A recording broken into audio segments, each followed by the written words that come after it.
Hello everyone, welcome to Kshitij Career. Today we are discussing about introduction to biotechnology. My name is Ishani Ashish Lad. I did my MSc in agricultural biotechnology. So let's see biotechnology. So biotechnology is form of two words, that is bio and technology.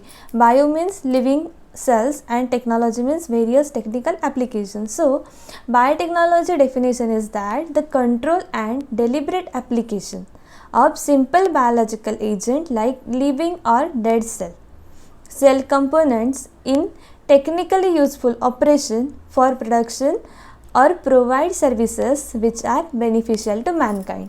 Means what? In biotechnology we uses various living cells or dead cells or their cell components for what purpose? For the production of various products as well as to formation or to provide various services which are beneficial to mankind.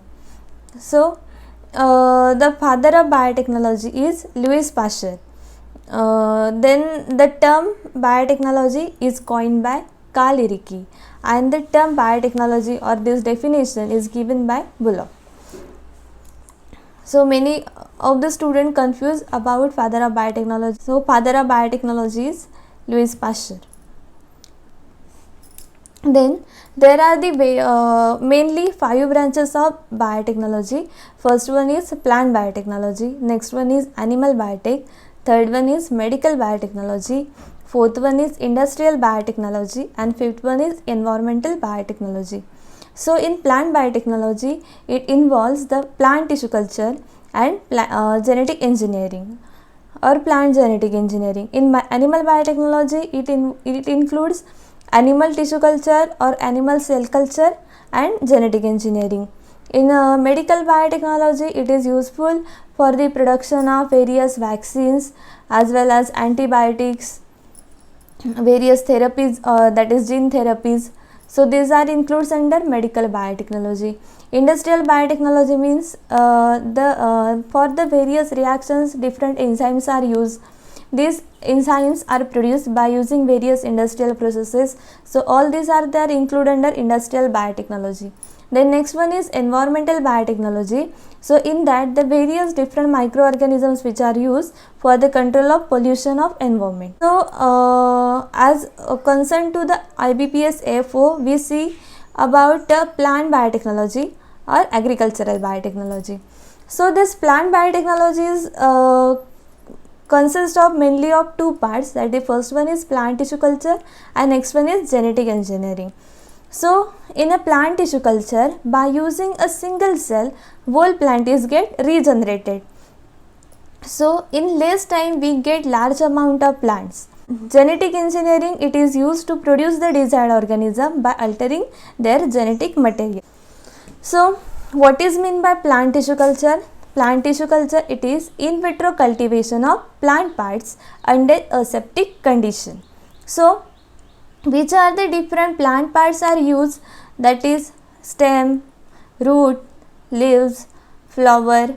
These are the meristem. These are the various plant parts which are used for the culture. And what is meant by aseptic condition? Aseptic condition means what? All the operations are carried out under controlled condition where the minimum contamination will occur. So plant tissue culture, it is the in vitro cultivation of any plant part under aseptic condition. So this Herbert Land, this is the scientist which perform first attempt to culture isolated plant cell in vitro on artificial medium. This Herbert Land is also known as father of plant tissue culture. So the plant tissue culture, it is based on one of the principle which is known as totipotency. So what is meant by totipotency? In plant cells they have the ability to regenerate the whole plant from the single cell. This is known as totipotency. This property will find only in plants.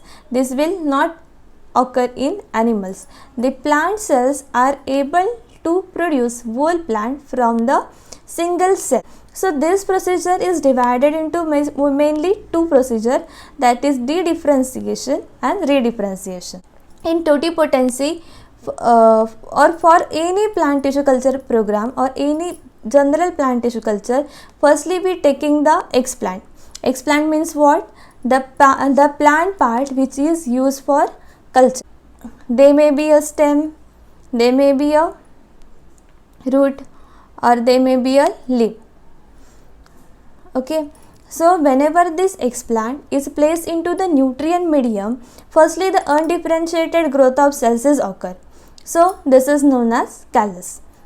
Whenever any explant is placed into the nutrient medium under suitable environmental condition or suitable controlled environmental condition, they produces the growth of undifferentiated cells. This is known as callus, and the procedure is known as the dedifferentiation. So later on that, whenever we provided them by some basic hormones or some combination of hormones, they again regenerate into the whole plant or some organs are formed. So this one is known as redifferentiation. So what is meant by totipotency?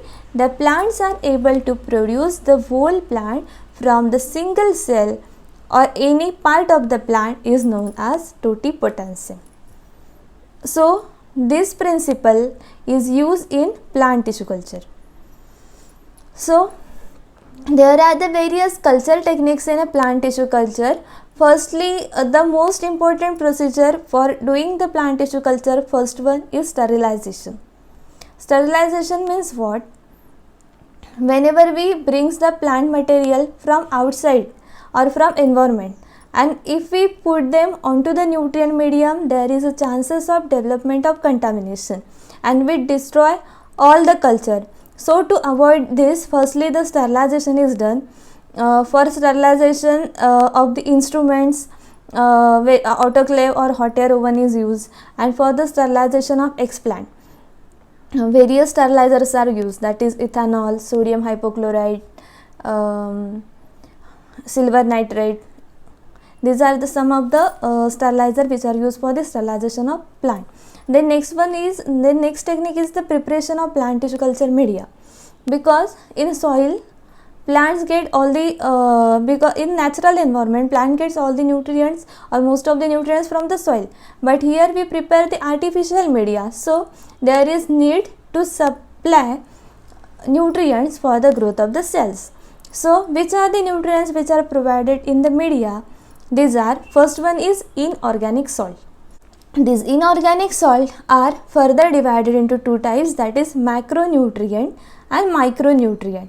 So what is meant by macronutrients? The nutrients which are required in a concentration more than 0.5 millimolar per liter, they are known as macronutrients. They are required in large quantities.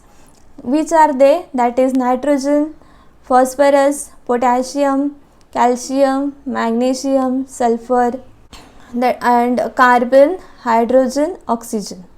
Okay, these are the macronutrients. Then which are the micronutrients? Micronutrients which are required in concentration less than 0.5 micromolar per liter. These are iron, manganese, zinc, boron, copper, molybdenum, cobalt, iodine, sodium and chlorine. The next important source, that is carbon source, because carbon is the basic structure component of all the cell, and in plant tissue culture media mostly sucrose is used as a source of carbon. Then vitamins are required in very less quantity, but they are essential to provide various metabolic activities of the cell. So vitamins are provided in the media. These are niacin, pantothenic acid, thymine, nicotinic acid, pyridoxine. Amino acids are the basic components of proteins, or the polymers of amino acids gives rise to the protein, and protein is the basic structural component of all the cells. So that various amino acids are provided, that is glycine, glutamic acid, casein hydrolysate and arginine. Then after the preparation of media, if the media is liquid, then the cell component or explant get deep into the cell.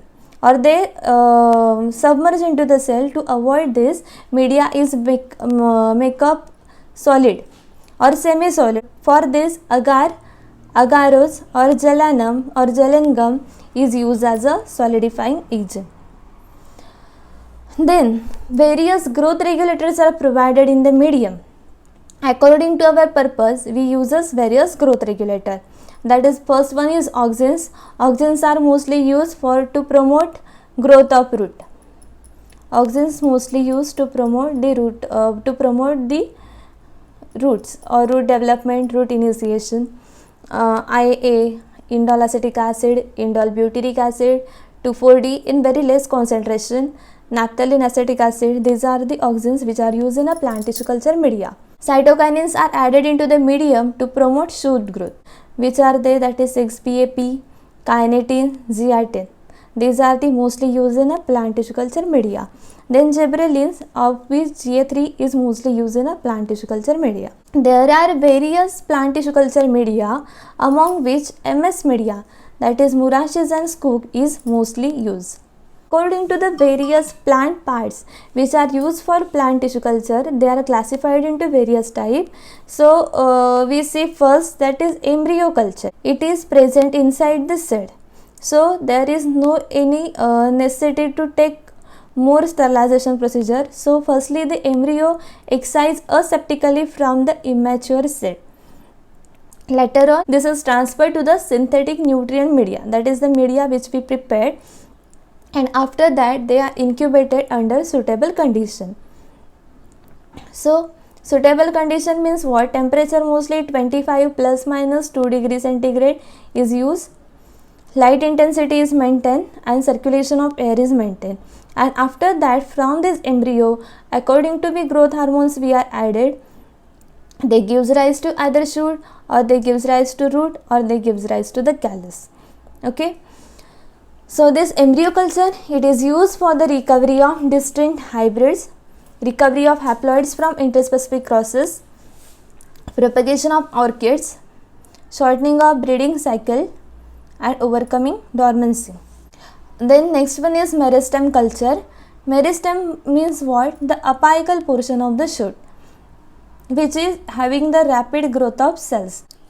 Portion of shoot distal to the youngest leaf primordia.